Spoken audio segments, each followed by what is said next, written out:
We are live here on Sky News at Buckingham Palace, following proceedings all day, and we are joined by a very special guest.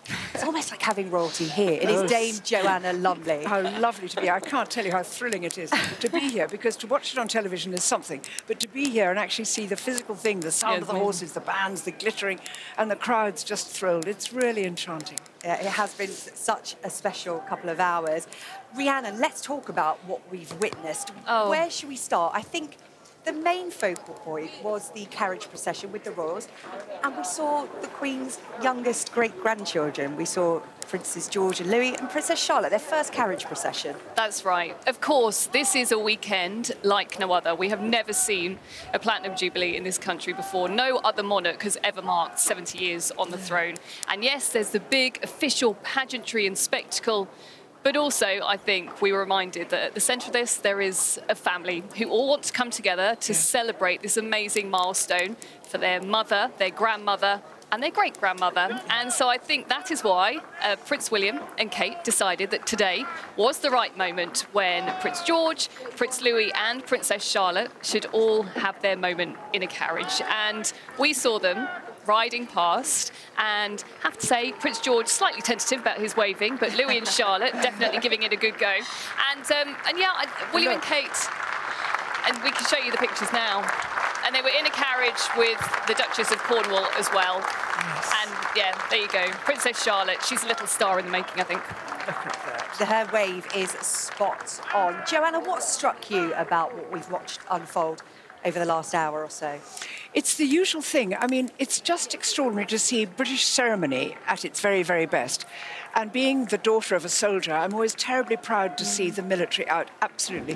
Can you think how hard it is to ride a horse and play a musical instrument and stay in line and follow orders? It's fantastic. I can't do any of those, let alone all at once. So all of them together, it's like, you know, it's like one of those. It's just sensational. And there's such a huge buzz of affection from everybody here. When every time you know, God Save the Queen is played, everybody stands up, everybody's craning their necks, hoping to see them. And then to see them literally marching past here, that's wonderful. And here's this lovely, look at that. And even though all the costumes are kind of set from another century, we almost don't want them ever to change. We don't want to see them in T-shirts and jeans. We want to see them in full ceremonial.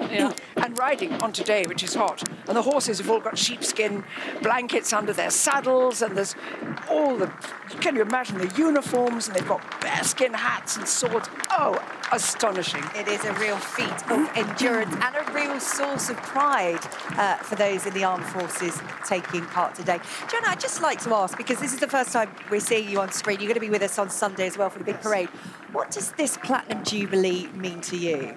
Well, it's extraordinary, because 69 years ago today the Queen was crowned, and I was a little girl out in Malaysia. My father was with his Gurkha regiment out there, and we watched the coronation on black and white films twice, and then once in colour. But of course we didn't know this country, we didn't know what London looked like. And on the day of the coronation, it was drizzling and wet, and we looked at these strange grey streets and this extraordinary ceremony going on, and this tiny figure walking up the aisle at Westminster Abbey. And my heart just went out, even though I was only 7 at the time. I just thought, this is one of the most marvellous people in the world, a fairy story. And it's lovely to see, and now I understand, because I now know London, to know that all these soldiers are going back to Wellington Barracks, which is only just round the side. We forget that huge army headquarters are here, bang in the middle of London.